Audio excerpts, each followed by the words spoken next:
乌俄战争1周年，我在芬兰的生活看似一如往常，但是过去1年，我不止一次的真切感受到我离战争是如此的靠近，而我的生活也的的确确因为战争起了明显的变化。在芬兰，从人民到政府对于乌克兰人民是不断的伸出友谊之手。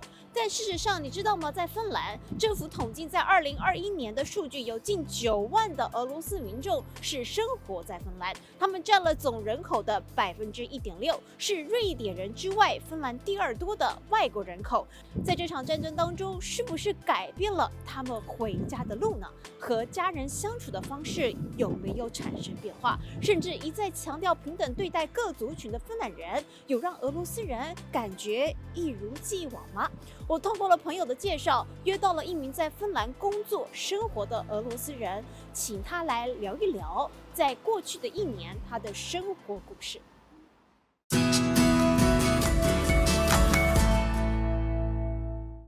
Okay, so we mentioned that the war already happened a year. Yeah. Do you still remember when you know that the war is happened, and then when you feel that this war really affect my life now?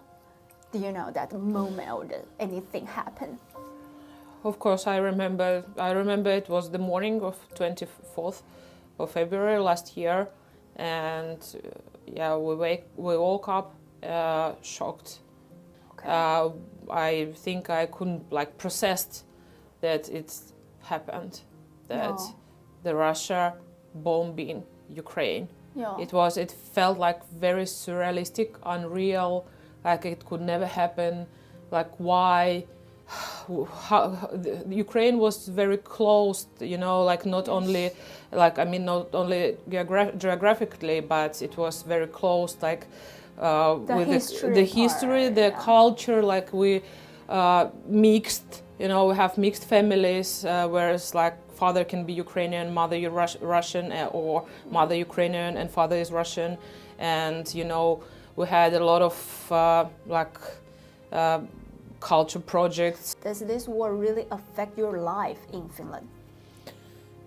I mean, if we are thinking about my everyday life, my job, I mean some discrimination or other thing, no, it didn't affect me. It didn't affect me economically or, No.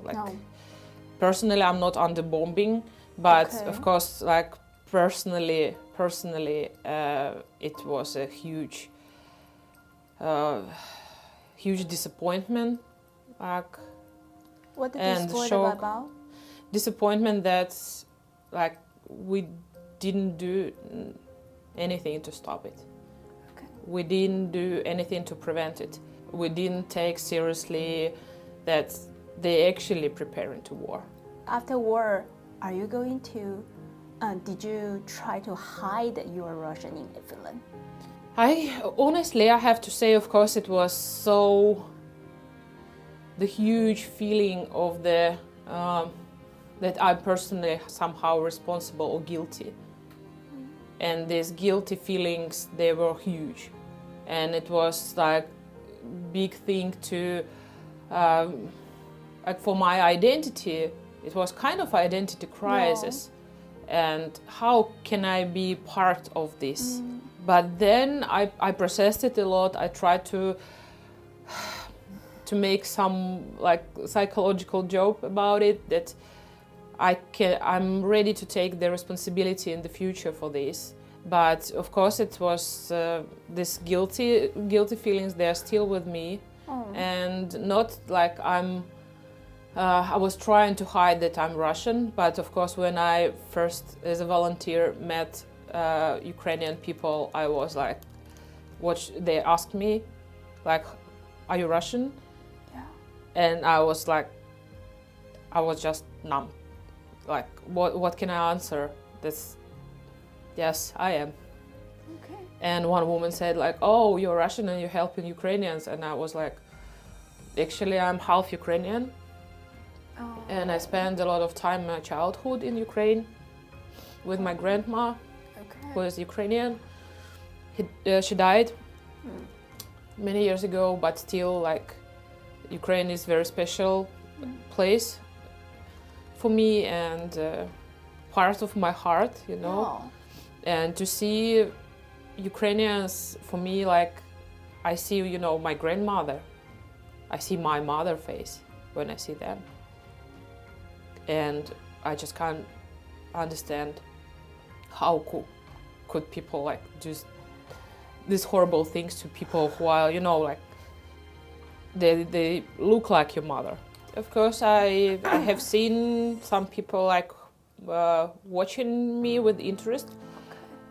Some people actually asked me, are you Ukrainian or are you Russian? And I was like, you know... The strangers come to you to ask that? Yeah, you know, in the cafe, yeah, when I was talking with my Russian friend. Has it happened before, or just past year does it more often?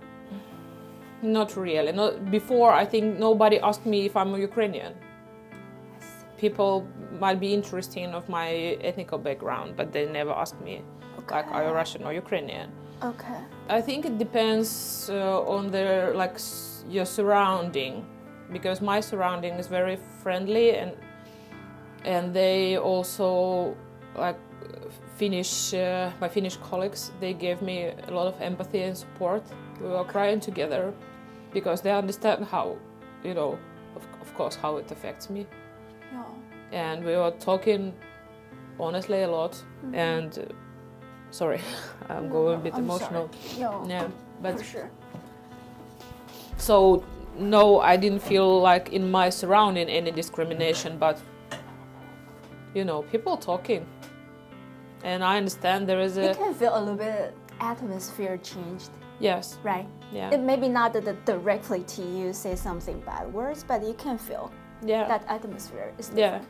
But I think it's also, for Finnish people, somehow the elder people also feel maybe some kind of like re-traumatization, you know, because the Finland has this past with the Soviet Union, the Winter War, I mean. Yes. So I think people, they were like, okay, now you're doing the same to another country. The train stopped from here to St. Petersburg, so you haven't been home for during the past year. So because the transportation, you didn't go back home, or you just don't want to go back? I think I don't want to go back. I don't know how to go there, like, I mean, psychologically, like mentally, emotionally, how to go there. Mm-hmm. I'm afraid to see that there are really people, real people who support this war. I'm really afraid to see it. So I'm just hoping that there are a lot of people who are afraid to speak, and they're just waiting. They're just waiting, and they also feel horrible. And I know there are people who are feeling like horrible about this war, and they're just paralyzed. They just don't want, they don't know what to do. Some of people, of course, moved, and a lot of my friends and close people moved from Russia to other countries. Yes, to other countries. Okay. Have you ever discussed with your parents that if you don't want to go back, and they can come to visit you? They can come to visit me, but they didn't want.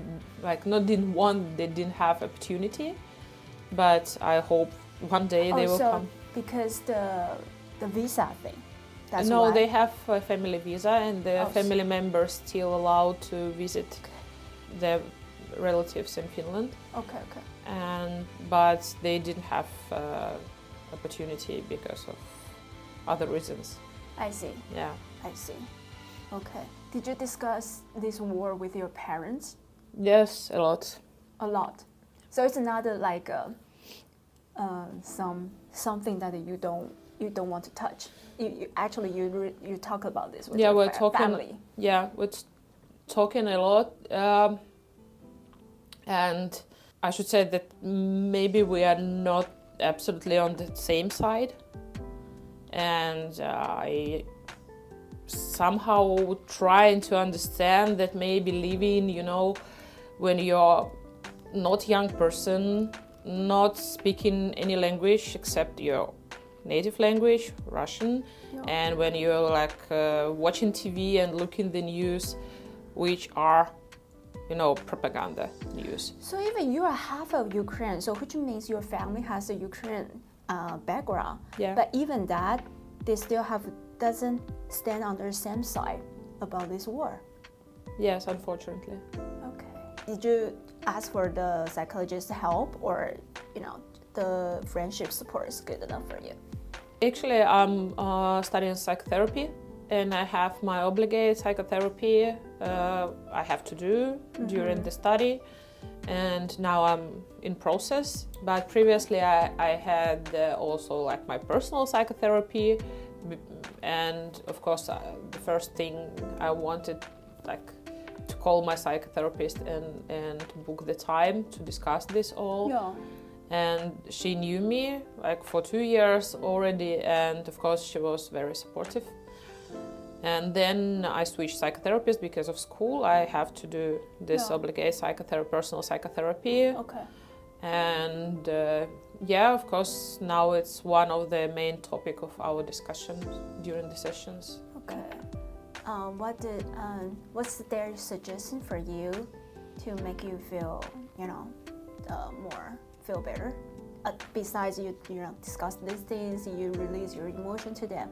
Besides that, did they have any other suggestions that for you? But what can I do really? Like, I'm trying to do my work well and to help people. Then I'm trying to volunteer as much as I can.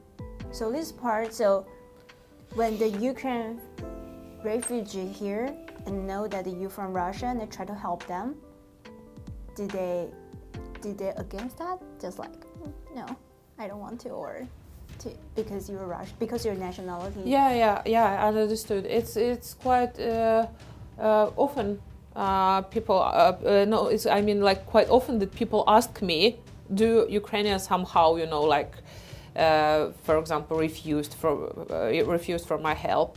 No.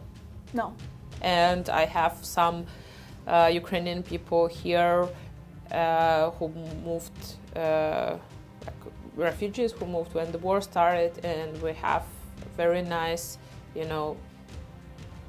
evenings together. We just go for the coffee, and I can help with the small things like go to the bank and help with the bank account, or help to find a place to study, or something. Just even call to the shop that refugee can change the clothes she bought, and we meeting, and they are bringing me presents, and it's like really heartbreaking. I have the collection presents from Ukraine. That's unbelievable. 以为珍妮亚告诉我，在战争刚爆发的时候，芬兰的媒体非常积极的想要了解俄罗斯人的想法，但随着战争的持续，已经越来越少有媒体想要知道俄罗斯人的声音。因此他接受我们的采访，希望分享给更多的人，让大家知道在芬兰的乌克兰难民和身为俄罗斯人的他有着共同的一个想法，就是对于这场战争感到极度的无助、无力以及不解。